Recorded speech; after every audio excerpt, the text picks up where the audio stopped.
अस्सलाम वालेकुम। आज के वीडियो में हम ग़ज़वा तबूक से पीछे रह जाने वाले तीन मशहूर सहाबी काब बिन मालिक, हिलाल इब्न उमय्या और मुरारा बिन रबी का वाक़या जानेंगे।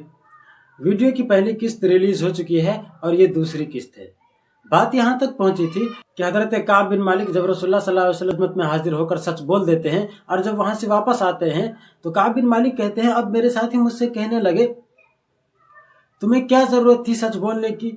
जिस तरह सब ने कोई उज़्र बयान किया तुम भी उनके लिए कोई उज़्र बयान कर देते, और जिस तरह सबके लिए अल्लाह के रसूल सल्लल्लाहु अलैहि वसल्लम ने दुआए मग़फ़िरत की, तुम्हारे लिए भी दुआए मग़फ़िरत कर देते और बात ख़त्म हो जाती। काब बिन मालिक कहते हैं कि मेरे दोस्तों ने यह बात मुझसे इतनी बार कही कि मैंने सोच लिया कि मैं एक बार फिर रसूलुल्लाह सल्लल्लाहु अलैहि वसल्लम की खिदमत में हाजिर होकर अपना कोई उज़्र बयान कर देता हूँ। लेकिन तभी मैंने अपने दोस्तों से पूछा, क्या कोई और शख्स है जिसने मेरी तरह सच बोला है? तो उन लोगों ने कहा, हाँ, दो शख्स है। मैंने कहा, रसूलुल्लाह सल्लल्लाहु अलैहि वसल्लम ने उनको क्या जवाब दिया है? तो उन लोगों ने कहा, रसूलुल्लाह सल्लल्लाहु अलैहि वसल्लम ने उन दोनों को भी वही जवाब दिया है जो तुमको जवाब दिया है।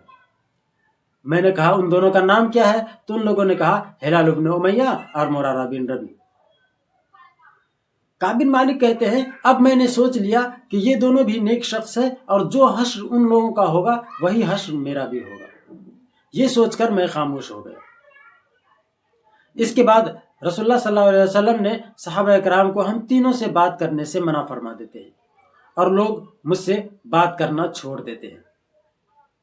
इस वाक़ये के बाद हमारे दोनों साथी यानी कि हिलाल इब्न उमय्या और मुरारा बिन रबी घर से निकलना ही बंद कर देते हैं, जबकि मैं मस्जिद में जाकर रसूलुल्लाह के बिल्कुल करीब होकर नमाज भी पढ़ता था और रसूलुल्लाह को नमाज में कनखियों से देखता भी रहता था। तो जब मैं रसूलुल्लाह सल्लल्लाहु अलैहि वसल्लम को देख रहा होता था तो रसूलुल्लाह सल्लल्लाहु अलैहि वसल्लम मुझे नहीं देखते थे, और जब मैं रसूलुल्लाह सल्लल्लाहु अलैहि वसल्लम को नहीं देख रहा होता था तो रसूलुल्लाह सल्लल्लाहु अलैहि वसल्लम मुझे देखते थे।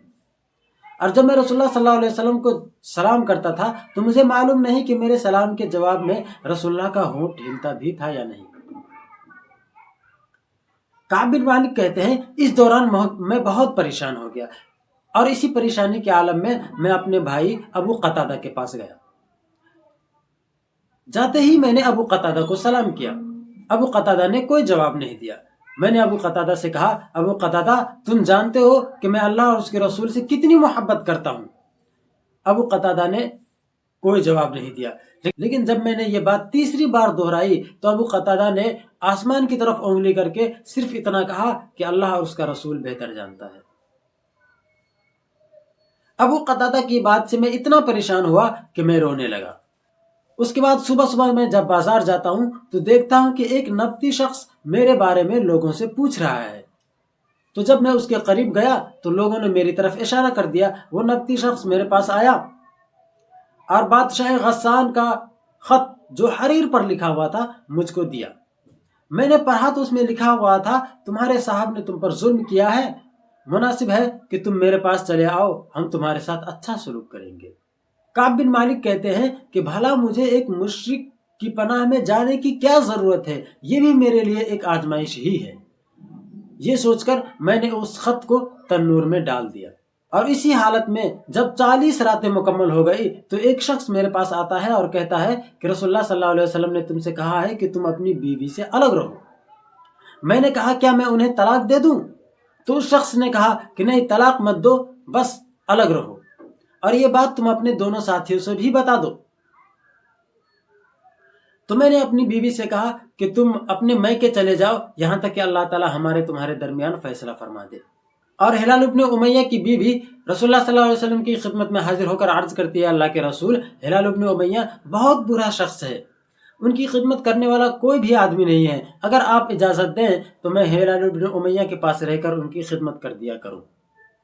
रसूलुल्लाह सल्लल्लाहु अलैहि वसल्लम ने उन्हें इजाज़त दे दी और फरमाया कि तुम उनसे कुर्बत इख्तियार न करना। अब ये देखकर मेरे घर वाले मुझसे कहने लगे कि तुम भी रसूलुल्लाह की खिदमत में हाजिर होकर अपनी बीवी के लिए सिफारिश करवा लो। मैंने कहा कि मैं ऐसा हरगिज नहीं करूंगा क्योंकि मैं जवान शख्स हूं, जबकि हिलाल इब्न उमय्या बूढ़ा शख्स है।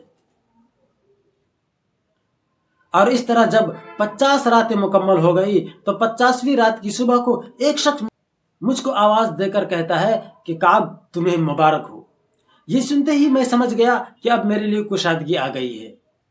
دراصل اسی دن کی صبح کی فجر کی نماز میں رسول اللہ صلی اللہ علیہ وسلم نے لوگوں کو ہم تینوں کی توبہ کی قبولیت کے بارے میں خبردار کر دیا تھا، جس کی وجہ سے لوگ ہم تینوں کے پاس آتے تھے اور مبارکباد دیتے تھے۔